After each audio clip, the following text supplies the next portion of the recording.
Welcome to Da'ai Headlines. I'm Anthony Carlisle. Thank you for joining us and Happy New Year. In today's headlines, as the temperature drops in San Francisco, Tzu Chi volunteers distribute food in Chinatown and cook meals for homeless people. It's cold too in Kunshan, China, where volunteers warm the feet of seniors at a nursing home. And residents of a storm-battered village in Taiwan consider relocating their settlement. Extreme weather has the experts baffled. Meteorologists predicted a warm winter, but the temperatures have been freezing in the San Francisco area of the United States, where it's been raining for several days. The weather has also been unusually cold. For people living on the streets in particular, the conditions are unbearable. That's why the Cathedral of St. Mary of the Assumption has opened its basement as a shelter for the homeless. Tzu Chi volunteers specially made a meal with a mixture of Chinese and Western food for the 110 homeless men at the church. But before that, we find out how the volunteers braved the miserable weather to distribute food and happiness in San Francisco's Chinatown. You have to hurry because the temperature outside is freezing. After San Francisco Food Bank delivers 6,000 pounds of food to Gordon Lau Elementary School in Chinatown, volunteers rush to arrange the supplies, pick out the bad fruit and vegetables, and even wait outside with umbrellas for arriving recipients. The volunteers tidying the boxes and sweeping the ground outside are all over 65 years old. Despite the snow, no one leaves their post. Even though the weather is so cold, with rain and hail and wind too, I'm very moved the volunteers weren't affected by the cold front and worked together as a team. But at least the low-income families picking up food here have homes to go back to. To shelter homeless people, a local Catholic cathedral opened its basement for 110 men. Tzu Chi volunteers arrived to offer dinner and dessert. Some of the men have been waiting all day for the free evening meal. At the tables, volunteers chat to the diners, while other hungry street people go for second helpings.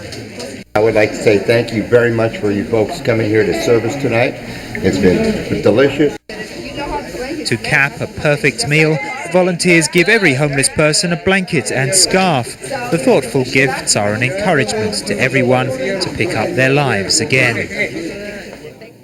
Last Sunday in the Philippines, Tzu Chi held a grand year-end blessing ceremony that was attended by more than 20,000 people from various cultural and ethnic backgrounds. The crowd prayed for world peace, and many attendees, most of them survivors from the recent fires in Manila or victims of Typhoon Katsana who were helped by Tzu Chi, brought their bamboo coin banks, filling up 30 large urns with their donations. Volunteers were moved to find letters of thanks scattered among the coins.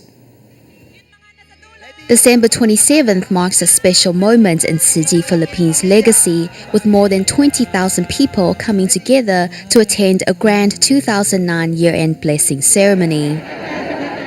Residents of Barangay Tatalon in Quezon City went through a lot this year. There was Typhoon Katsana and also several major urban fires. Nevertheless, deprived as they are, these disaster survivors have generously donated what they could. At least 2 volunteers are needed to empty just one of the 30 earthen jars, each filled to the brim with the weight of the coins. The clinking sound of the falling money resounds with the love they bear.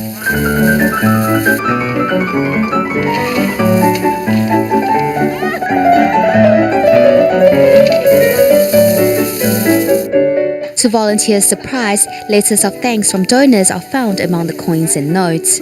Though counting all this loose change requires tremendous patience, volunteers are more than happy to do so because every coin is a token of gratitude and a proof of the never-ending cycle of love.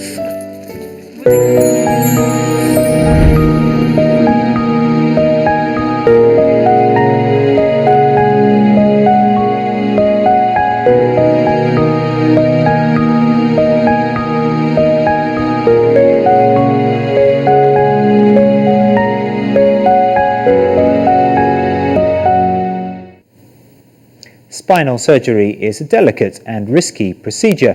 In Taiwan, Tzu Chi's hospitals have a pretty good track record in performing operations to treat conditions like ankylosing spondylitis and scoliosis. One of the most renowned cases is that of ankylosing spondylitis patient Xie Liangji, whose curved spine of nearly 120 degrees put his life in danger.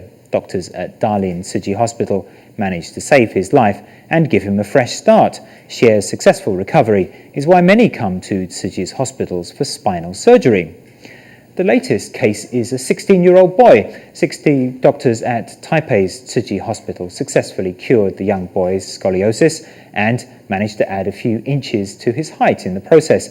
The surgeons say that their secret is the fact that they treat the patients like their own family members.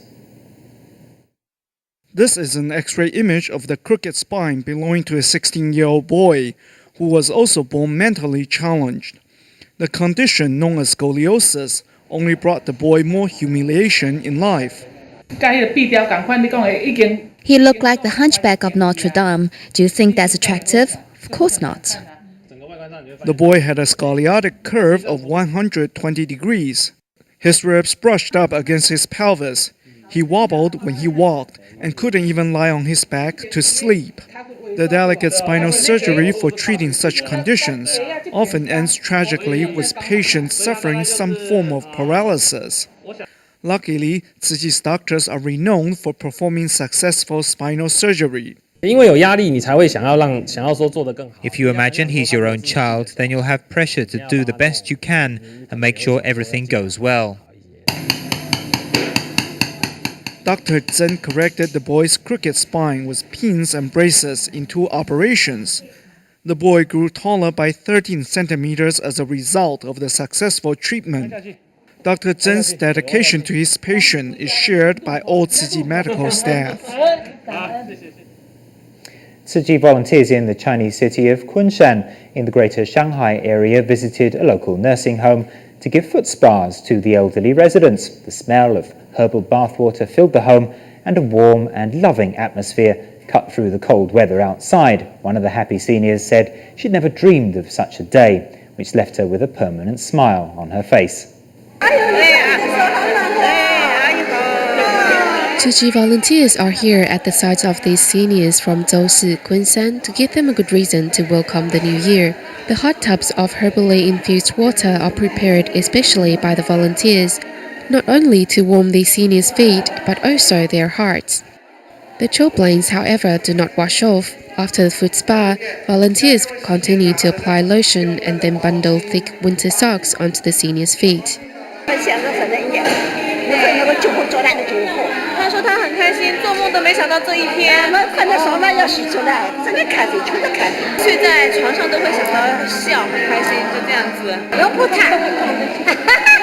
Though 71 years old, this volunteer is giving the 91-year-old grandma a foot spa.